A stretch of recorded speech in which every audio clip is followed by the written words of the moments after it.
일단 계수값은 잠시 보류하겠습니다. 이 세 개를 알려고 하는 방법론은 두 가지 방법이 있습니다. 첫 번째 방법은 야에 가장 가까운 값을 찾는 방법은 첫 번째 방법은 여기에서 n개를 뽑아요. 그렇게 해서 야나 야를 구하면 되겠죠. 맞죠? 다음 야를 작게 뽑는 경우입니다. 보통 작게 뽑았다라는 거 하는 것은 뭐 한 10개에서 꼭 이 법이 있는 것은 아닙니다. 10개에서 15개 또는 뭐 한 5개 뽑아야 됩니다. 그래서 이렇게 적지 말고요. 15개 이하 정도 할까요? 뭐 25개 이하 이렇게 할 수도 있는데 한 15개 하겠습니다. 15개 이하를 뽑아서 X바나 분산이나 표준 편차를 구할 수가 있을 거예요. 부수적으로 또 다른 것도 구할 수가 있습니다. 그런데 n을 좀 많이 뽑겠습니다. 좀 많이 뽑았다 하면 기본적으로 60개 이상을 볼 수 있는데 저는 이렇게 할게요. 100개 이상 이렇게 할게요. 한 100개 이상 좀 많이 뽑으세요. 좀 많이 뽑으니까 어떻게 됩니까? 데이터가 100개가 있으니까 어떤 공학용 계산기를 활용을 한다든가 이렇게 하는데 문제가 생길 거예요.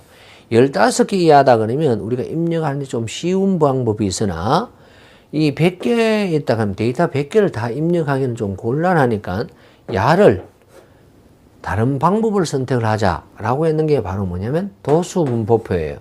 도수분포. 즉 정의가 어떻게 하고 있느냐면 어디서 어디까지 몇 개 있다 라는 것을 해서 똑같이 우리는 구하는 것은 야와 야를 세 개를 알 거예요. 그럼 야를 구하기 위해서는 야와 야를 알아야 된다 이런 말이에요.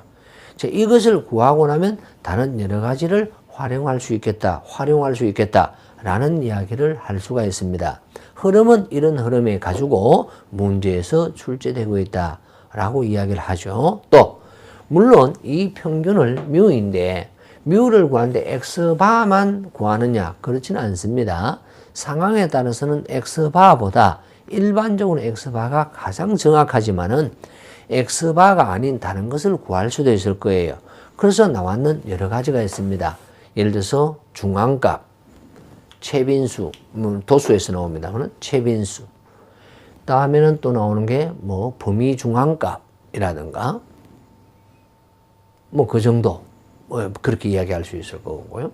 그 다음에 얼마나 흩어졌냐 이것도 마찬가지예요.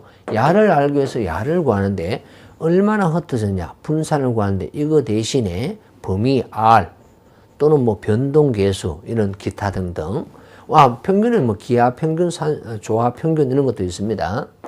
다음에 시그마는 당연히 누더만 하면 됐으니까요. 예, 이런 것은 같이 놓을 수가 있을 것 같아요. 다시 정리합니다.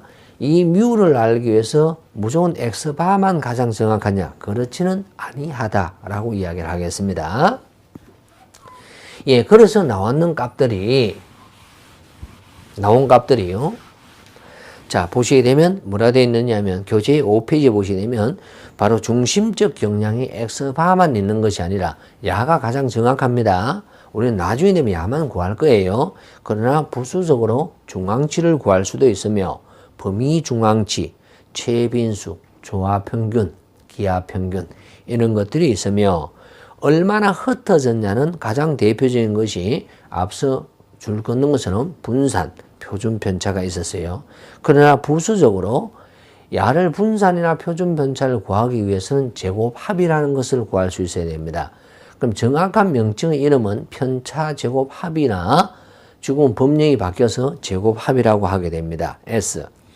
다음에 범위, 변동계수 또는 상대분산 뭐 이런 것들도 있다라고 이야기를 합니다. 부수적으로 또 데이터를 많이 뽑다 보면 이 분포가 좌와우가 대칭이냐 아니면 얼마나 뾰족하냐 이런 것도 찾을 수가 있어요. 그래서 분포의 모양의 비대칭도 감마1, 첨도 베타2 이러한 것들을 구할 수도 있다라고 이야기를 하고 있습니다. 자, 이렇게 해서 이번 1강에서는 이것으로 정리를